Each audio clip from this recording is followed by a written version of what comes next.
Just to take over from where Prof was heading before I go to that, I think he was just about talking about the fact that you also need the general public to be very knowledgeable so that the first responder becomes your first aider. Right. So that person, those who were there and just screaming, where's the ambulance, all of that, in that particular scenario, somebody could start some CPR.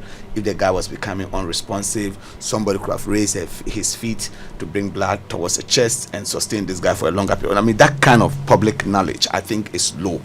But the real objective is that we need, everything starts from the law.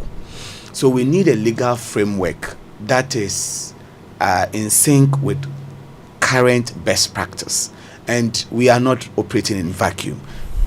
This has been practiced elsewhere in the world, so we just have to look at what is there and what can apply to us. So I am hoping that we'll review the laws such that the emergency, pre-hospital emergency care become well regulated, and standard operating procedures from this law then should be made public, and then the public can help monitor the implementation of the law.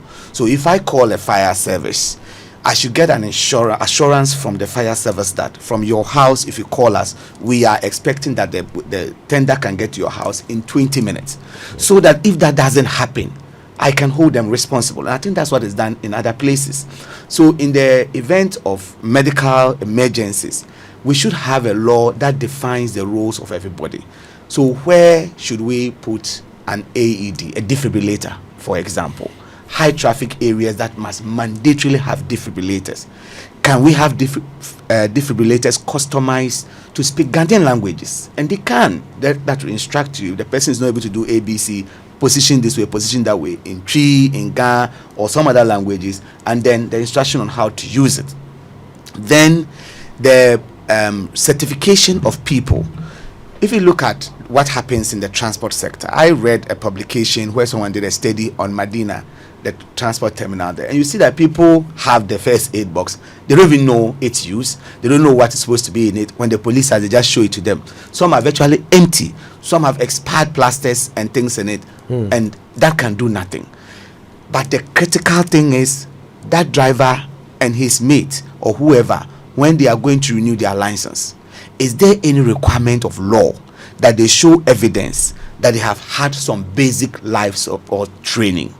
Is there any form of certification that they are carrying 30 people on the road? If someone should go unconscious, even the car is not involved in an accident, but someone is unconscious in the vehicle, can they lead the process? If you are a manager of a public building, what does the law say? So I'm expecting a law that mandates managers of facilities to have regular simulation exercises.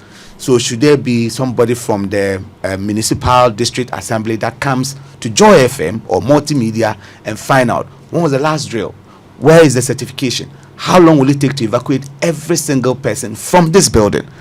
I was in a hospital in the US where the alarm went off. I was panicking. Then we're all moving out. I actually thought it was something, but it was just a drill. And someone was hiding, seeing how quickly everybody gets evacuated from that building. From that, they came to speak to us. Look, it looks like you are not aware of the evacuation channels, and my superior was queried that you brought in a new staff. You didn't really tell them where to pass in the event of an emergency, because I was not sure where to pass.